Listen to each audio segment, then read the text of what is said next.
Marie se réveilla en sursaut, le cœur battant, quand elle entendit la voix de Sophie murmurer au téléphone dans la pièce voisine, « Je ne peux plus continuer comme ça. C'est trop risqué. » Ces mots la frappèrent comme un coup de poignard.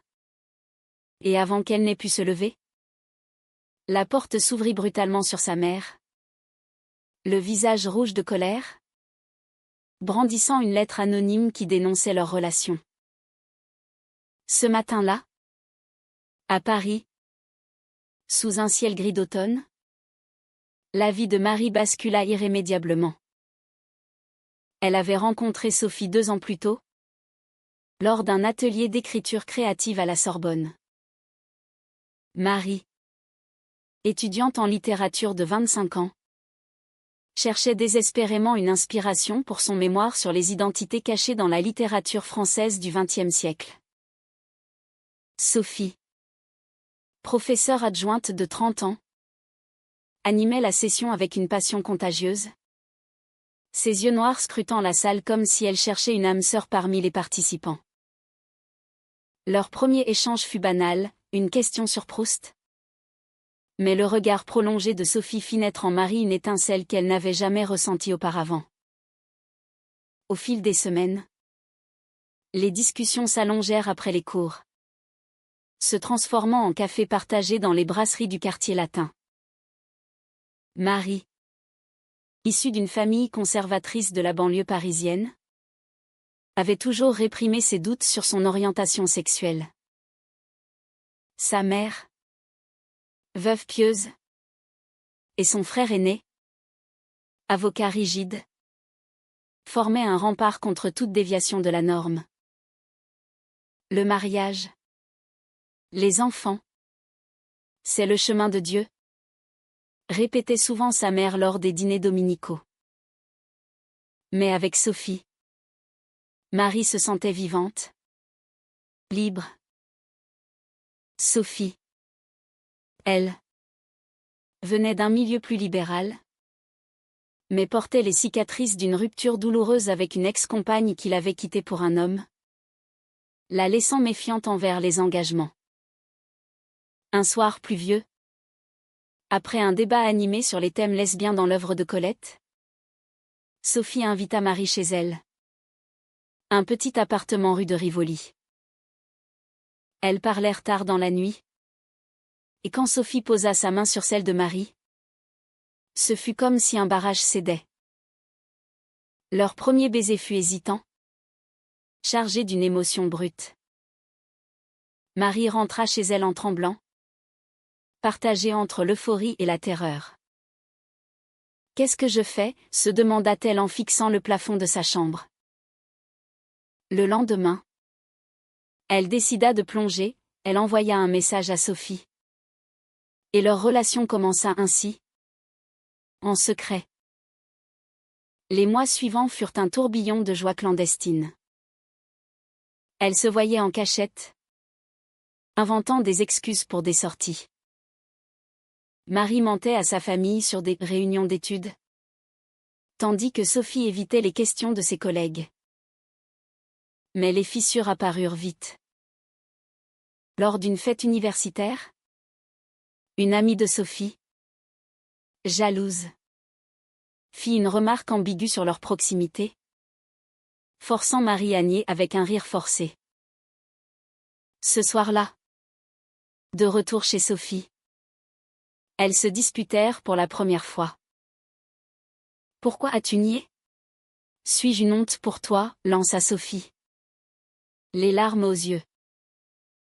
Marie, paniquée, répondit, « Ma famille me tuerait si elle savait. » Sophie se tut. Mais une distance s'installa. Marie luttait intérieurement. Chaque nuit, elle imaginait le regard déçu de sa mère, les sermons de son frère sur la décence. Elle se rappelait les messes du dimanche où l'on condamnait les péchés contre nature. Pourtant, avec Sophie, elle se sentait complète. Un jour, elle confia à Sophie son dilemme, « Je t'aime, mais j'ai peur de tout perdre. » Sophie, plus expérimentée, la rassura, l'amour vrai vaut tous les sacrifices. Mais Marie doutait. Elle commença à annuler des rendez-vous, prétextant du travail. Sophie, sentant le recul, devint possessive, appelant plus souvent, ce qui augmenta la tension. Puis vint l'incident qui accéléra tout. Lors d'un week-end à la campagne chez des amis de Sophie, Marie surprit une conversation. Une invitée, openly lesbienne, raconta comment sa famille l'avait reniée. Marie pâlit, imaginant le même sort. De retour à Paris, elle confronta Sophie, « Et si ça nous arrive ?» Sophie haussa les épaules, « On affrontera ensemble. » Mais Marie n'était pas convaincue. Elle commença à chercher des excuses pour ralentir leur relation, ignorant que Sophie, blessée, cherchait du réconfort ailleurs. Un soir, Marie rentra plus tôt et trouva Sophie en larmes, lisant un message de son ex. « Elle veut me revoir ?» avoua Sophie. Marie explosa, « Tu vas la choisir ?» Sophie nia. Mais le doute s'insinua. Marie décida alors de faire un choix radical, elle allait avouer à sa famille. Pour forcer la main. Mais avant qu'elle n'agisse, la lettre anonyme arriva. Écrite par qui? Marie suspecta l'amie jalouse de Sophie. Sa mère, furieuse, appela immédiatement le frère de Marie, et une confrontation familiale fut organisée. Marie, terrifiée, appela Sophie pour du soutien. Mais celle-ci répondit froidement, « Peut-être que c'est mieux comme ça. » Ces mots la brisèrent. La réunion familiale fut un cauchemar. Dans le salon bourgeois de la maison familiale à Neuilly, sa mère pleurait. Son frère tonnait, « C'est une phase. Tu vas te marier avec un homme bien. » Marie défendit son amour pour Sophie. Mais les mots sonnaient faux face à leur intransigeance. Elle rentra chez elle épuisée, pour trouver Sophie partie, laissant une note, « Je ne peux pas lutter contre ta famille. » Marie s'effondra, réalisant le prix de son hésitation. Les jours suivants furent un tourbillon de confusion pour Marie. Elle errait dans les rues de Paris, évitant les appels de sa famille et cherchant désespérément Sophie. Celle-ci avait bloqué son numéro, et son appartement était vide quand Marie y passa. « Où es-tu allée ?» murmurait-elle en fixant la scène, les larmes coulant librement. Elle se rappelait leur promenade main dans la main le long des quais, riant des touristes. Maintenant, tout semblait terni. Marie décida de confronter l'amie de Sophie, Claire, qu'elle suspectait d'avoir envoyé la lettre. Elle la trouva dans un café du Marais, un quartier connu pour sa communauté LGBT. Claire, une femme d'une quarantaine d'années au regard acéré, ne nia pas. Sophie mérite mieux que quelqu'un qui se cache, lança-t-elle avec mépris. Marie, furieuse, répliqua, « Tu as détruit notre vie. » Claire rit, « Non. C'est ton cowardise qui l'a fait. » Marie partit en claquant la porte. Mais les mots la hantèrent. Était-ce vrai? Avait-elle été lâche? De son côté, Sophie s'était réfugiée chez son frère à Lyon. Là, dans l'appartement moderne surplombant le Rhône, elle repensait à tout. Elle avait aimé Marie profondément, mais les hésitations constantes l'avaient usée. Pourquoi ne peut-elle pas choisir, se demandait-elle. Son ex, Laura, l'avait contactée récemment, offrant une relation stable, acceptée par tous. Sophie résista d'abord, mais la solitude la poussa à accepter un dîner. Laura, charmante comme toujours, parla de leur passé, ignorant les blessures. Sophie rentra confuse. Mais pour la première fois depuis des mois, elle se sentit désirée sans complication. Marie, quant à elle, affronta sa famille à nouveau. Son frère l'invita à déjeuner dans un restaurant chic des Champs-Élysées. Pense à maman. Elle est dévastée, dit-il. Marie explosa, et moi?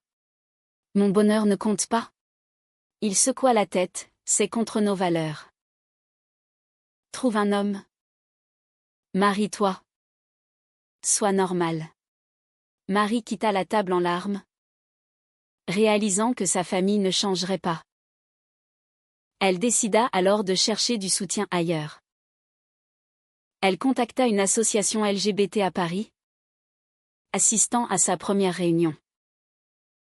Là, elle rencontra d'autres femmes aux histoires similaires, et pour la première fois, elle se sentit moins seule. Mais le destin intervint. Sophie, de retour à Paris pour son travail, croisa Marie par hasard dans une librairie du boulevard Saint-Germain. Leurs regards se croisèrent, et le temps s'arrêta. Sophie s'approcha, Marie. Celle-ci, blessée, tourna les talons. Attends, cria Sophie. Elles finirent par parler dans un parc voisin. Sophie avoua, j'ai eu peur. Ta famille est trop puissante. Marie répliqua, et toi? Tu m'as abandonnée. Elles se disputèrent. Mais au milieu des cris, une étreinte les réunit. Elles décidèrent de réessayer. En secret encore, mais avec plus de détermination. Pourtant, les pressions montèrent. La mère de Marie, apprenant la réconciliation par un appel anonyme encore clair, organisa une intervention.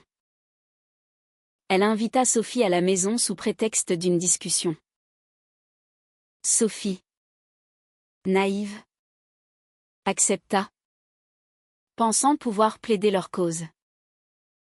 À son arrivée, elle trouva la famille au complet, y compris un prêtre ami. C'est un péché, tonna le prêtre. Sophie défendit leur amour, l'amour n'est pas un péché. Mais la mère de Marie pleura, tu corromps ma fille. Sophie partit humiliée. Et ce soir-là, elle confronta Marie, choisis, eux ou moi. Marie, déchirée, répondit, je t'aime. Mais ils sont ma famille. Sophie claqua la porte. Cette fois définitivement. Marie s'effondra. Elle passa des nuits blanches, questionnant ses choix. Était-il moral de renier son identité pour plaire à sa famille? Les définitions sociétales de la normalité étaient-elles justes? Elle commença à écrire un journal, explorant ses conflits intérieurs. Un jour, elle reçut un message de Laura, Sophie est avec moi maintenant. Le choc fut immense. Marie imagina Sophie dans les bras d'une autre, et la jalousie la consuma. Elle décida de contre-attaquer, elle appela Sophie, l'accusant de trahison. Sophie répondit froidement, tu m'as poussé à ça. La spirale descendante continua. Marie, isolée, manqua des cours, risquant son diplôme. Sa mère, sentant sa vulnérabilité, l'invita à un voyage familial en Provence, espérant la remettre sur le droit chemin. Là, au milieu des vignes, Marie confia à son frère une partie de sa douleur. Il écouta. Surpris. Mais resta ferme, c'est une phase. Marie rentra plus déterminée, elle allait se battre pour Sophie. Elle pista Laura et apprit qu'elles vivaient ensemble. Un soir, elle se posta devant leur immeuble, attendant. Quand Sophie sortit, Marie l'interpella, on doit parler. Sophie hésita, mais accepta. Dans un café discret, Marie avoua tout, ses peurs, ses regrets. Je suis prête à tout perdre pour toi. Sophie. Touchée. Admis, Laura est un refuge. Pas de l'amour. Elles s'embrassèrent. Mais Laura, les voyant, explosa en scène. Tu me trompes déjà, cria-t-elle. Sophie choisit Marie sur le moment. Mais le dommage était fait. Laura promit vengeance. Et bientôt, des rumeurs circulèrent à l'université sur Sophie, menaçant son poste. Sophie accusa Marie, c'est à cause de toi. Leur relation, à peine renaissante, craqua à nouveau. Les semaines qui suivirent furent marquées par une tension palpable. Sophie, sous pression professionnelle, demanda une pause à Marie. J'ai besoin d'espace pour sauver ma carrière, expliqua-t-elle. Marie, blessée, accepta à contre-cœur. Mais intérieurement, elle bouillonnait. Elle se tourna vers l'association LGBT, participant à des ateliers sur l'acceptation de soi. Là, elle rencontra Élise, une femme de 28 ans au passé similaire, qui devint une confidente. Élise encouragea Marie, tu dois choisir ton bonheur, pas celui des autres. Marie commença à douter de Sophie, était-elle vraiment engagée? Sophie, de son côté, luttait contre les rumeurs. Ses collègues murmuraient. Et le doyen l'avertit, votre vie privée affecte l'image de l'université. Elle confronta Laura, qui nia tout. Mais Sophie savait. Elle regrettait d'avoir fui dans ses bras. Un soir, seule dans son appartement, elle appela Marie. Mais celle-ci ne répondit pas. Marie était avec Élise, discutant tard. Sophie m'a fait trop souffrir, confia Marie. Élise posa une main réconfortante sur son épaule. Et pour la première fois, Marie sentit une attirance nouvelle. Elle recula, fidèle malgré tout. Mais la famille de Marie n'abandonna pas. Sa mère organisa un dîner avec un ami de la famille, un jeune homme nommé Pierre, avocat comme son frère. Il est parfait pour toi, insista TL. Marie, piégée, assista au dîner. Pierre était charmant, mais elle se sentait vide. À la fin, il l'invita à sortir, et sous la pression, elle accepta un café. Sophie la prit par hasard et explosa de jalousie, tu vois un homme maintenant? Marie répliqua, c'est toi qui as voulu une pause. Leur dispute escalada, menant à des accusations mutuelles de trahison. Marie annula le café avec Pierre, mais le mal était fait. Elle décida de faire un geste radical, elle écrivit une lettre à sa famille, avouant tout et affirmant son identité lesbienne. Je ne peux plus vivre dans le mensonge, conclut-elle. Elle la posta, le cœur serré. La réponse fut immédiate, sa mère l'appela en pleurs. Son frère menaça de la déshériter. Tu nous tues, dit sa mère. Marie, brisée, chercha refuge chez Sophie. Mais celle-ci, encore blessée, refusa. Résous tes problèmes d'abord. Seule, Marie affronta une crise intérieure profonde. Elle questionna la moralité de ses choix. Était-il égoïste de prioriser son amour sur sa famille? La société française, malgré ses progrès, gardait des poches de conservatisme. Elle lut des livres sur l'histoire LGBT, trouvant du réconfort dans les luttes passées. Un jour, elle croisa Pierre par hasard. Il l'invita à discuter. Et elle accepta. Curieuse. Je sais pour toi, dit-il gentiment. Ma sœur est gaie. Marie fut surprise, un allié inattendu. Il l'encouragea à persévérer. Sophie, apprenant cela, se sentit menacée. Elle confronta Marie. Tu le vois encore? Marie nia. Mais la confiance était érodée. Sophie, impulsive, contacta la mère de Marie pour plaider leur cause. Votre fille m'aime. Acceptez-nous. La mère raccrocha furieuse et informa Marie. Cette femme ose m'appeler? Marie explosa contre Sophie. Tu as empiré les choses. Sophie, regrettant, pleura. Je voulais aider. Leur relation pendait à un fil. Puis vint le point de non-retour. Lors d'une manifestation pour les droits LGBT à Paris, Marie y participa pour la première fois, tenant une pancarte. Sophie, y étant aussi, la vit et s'approcha. Elles marchèrent ensemble. Un moment d'unité. Mais un photographe les captura. Et la photo parut dans un journal local. La famille de Marie vit cela. Et le scandale éclata. Son frère débarqua chez elle. Tu nous humilies publiquement. Marie tint bon, c'est ma vie. Il partit en claquant la porte, la déshéritant verbalement. Sophie, de son côté, perdit son poste à l'université à cause des rumeurs amplifiées. C'est ta faute? Accusa-t-elle Marie.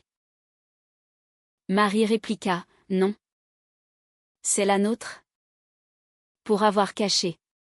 Elles se séparèrent en larmes, chacune payant le prix de leur décision. Marie trouva un petit job dans une librairie, coupée de sa famille.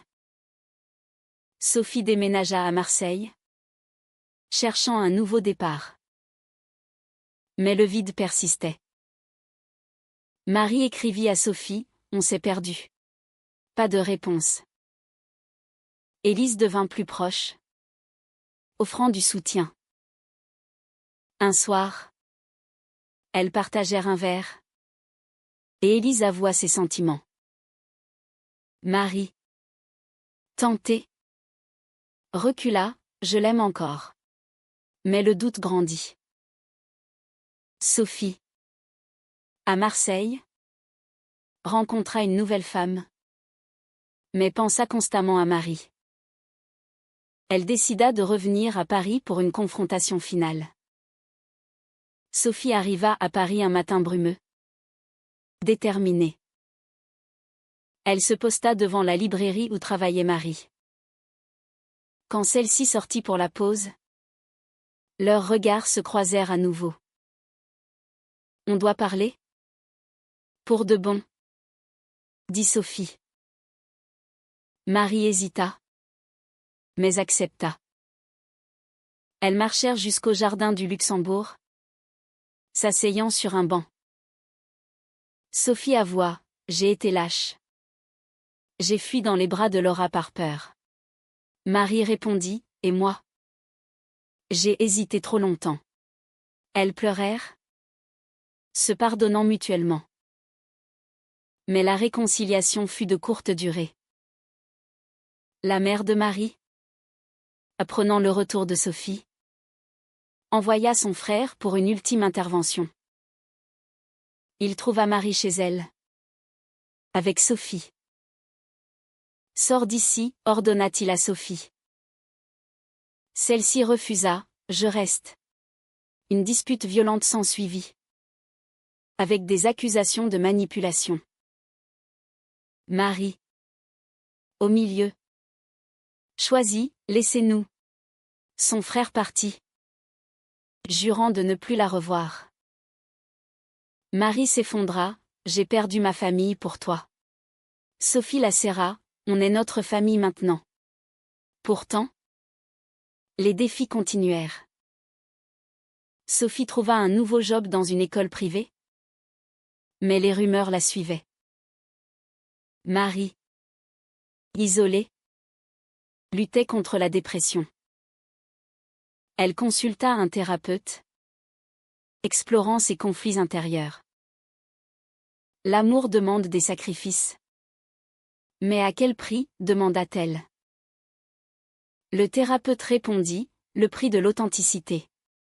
Marie décida d'écrire un livre sur leur histoire, anonymement, pour catharsis. Sophie, sentant la distance émotionnelle de Marie, devint paranoïaque. Elle fouilla le téléphone de Marie un soir, trouvant des messages d'Élise. « Tu la vois encore » accusa-t-elle. Marie admit, c'est une amie. Mais Sophie explosa, une amie qui t'aime. Leur dispute mena à une nuit séparée. Sophie rentra chez elle, doutant de tout. Le lendemain, elle confronta Élise directement, laisse Marie tranquille. Élise rit, c'est toi qui l'as blessée. Sophie partit humiliée. Marie, apprenant cela, fut furieuse, tu n'as pas confiance en moi? Sophie avoua ses insécurités, j'ai peur de te perdre. Elles se réconcilièrent, mais la graine du doute était plantée. La société ajoutait à la pression, des amis communs prenaient parti. Certains soutenant, d'autres jugeant. Un couple hétéro-ami de Marie rompit contact, citant des valeurs différentes. Marie pleura, pourquoi l'amour est-il si dur? Puis vint une opportunité, une conférence sur les droits LGBT à laquelle Sophie fut invitée à parler. Elle y alla avec Marie, qui la soutint. Sur scène, Sophie raconta leur histoire partiellement, inspirant l'audience. Mais un journaliste creusa, et un article révéla leur nom. La famille de Marie, voyant cela, coupa tout contact définitif. Sa mère envoya une lettre, « Tu n'es plus ma fille. » Marie, dévastée, accusa Sophie, « Ton ego nous a tués. » Sophie répliqua, « C'était pour nous libérer. » La rupture sembla inévitable. Marie partit quelques jours chez Élise, pour réfléchir. Là, Élise confia, « Je t'aime. » Marie. Marie, tentée par une relation sans drame, l'embrassa impulsivement. Le regret fut immédiat. Elle rentra et avoua à Sophie, « J'ai fait une erreur. » Sophie, brisée, cria, « Traîtresse !» Elle partit, claquant la porte. Marie s'effondra, réalisant le prix de sa faiblesse.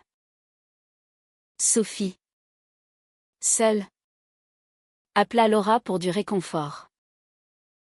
Elles passèrent la nuit à parler, mais Sophie recula. « Je l'aime encore » admit-elle. Laura, blessée, partit. Sophie décida alors de tout risquer, elle écrivit à la famille de Marie, plaidant pour une réconciliation. « Votre fille souffre sans vous. La mère répondit, venez en parler. Sophie alla à la maison familiale. Seule. Là. Elle affronta la mère et le frère, défendant l'amour.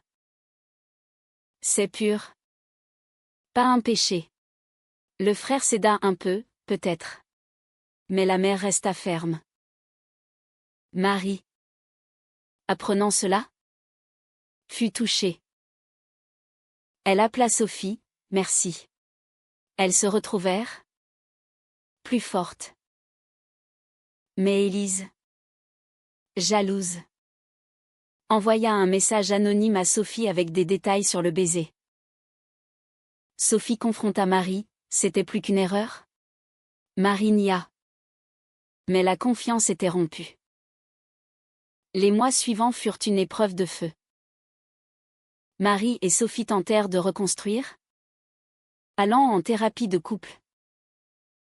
Nous devons affronter nos démons, dit la thérapeute. Marie travailla sur son indépendance, trouvant un meilleur job dans l'édition. Sophie, promue dans son nouveau poste, gagna en confiance. Elles emménagèrent ensemble dans un appartement à Montmartre. Symbole d'un nouveau départ. Mais les ombres persistaient. La famille de Marie envoya des signaux mixtes, son frère appela pour un anniversaire, mais ignora Sophie. La mère resta silencieuse. Marie luttait avec la culpabilité, avait-elle le droit de forcer l'acceptation? Sophie. Elle gérait ses insécurités, évitant Élise et Claire. Un jour, Claire réapparut, s'excusant, j'étais jalouse. Sophie pardonna, mais garda ses distances. Le climax arriva lors d'un dîner familial improvisé. Le frère invita Marie seule, mais elle insista pour amener Sophie. À table, la tension était palpable. La mère fixa Sophie, pourquoi ma fille? Sophie répondit calmement, parce que je l'aime comme personne. Le frère intervint, donnons-leur une chance. La mère pleura, mais hocha la tête. Une trêve fragile naquit. Pourtant, le destin testa leur lien une dernière fois. Élise, obsédée, contacta la mère de Marie avec des preuves du baiser. Votre fille est infidèle. La mère, choquée, confronta Marie, est-ce vrai? Marie avoua, c'était une erreur. La mère, déçue, se retira. Sophie, apprenant cela, douta à nouveau, combien d'erreurs? Marie jura fidélité. Mais Sophie partit pour réfléchir. Seule, Sophie marcha dans Paris, repensant à tout, les joies, les trahisons, les sacrifices. Vaut-il la peine, se demanda-t-elle. Elle décida de rentrer, choisissant le pardon. On a payé assez cher, dit-elle à Marie. Elles s'embrassèrent, plus unies. La famille, lentement, accepta, la mère invita Sophie à un thé. Un premier pas. Mais la paix fut éphémère. Un accident de voiture impliquant le frère de Marie changea tout. À l'hôpital, la famille se réunit. Sophie soutint Marie. Et la mère, vulnérable, remercia Sophie, tu es bonne pour elle. Ce drame unit tout le monde. Marie réalisa, les choix douloureux mènent à la croissance. Des années plus tard, Marie et Sophie, mariées civilement, regardaient en arrière. Elles avaient perdu des amis, affronté des jugements, mais gagné leur authenticité. Marie publia son livre, inspirant d'autres. Sophie enseigna avec passion, défendant l'inclusion. Pourtant, la question persiste, était-il juste de sacrifier la famille pour l'amour? Ou l'amour vrai exige-t-il toujours un tel prix?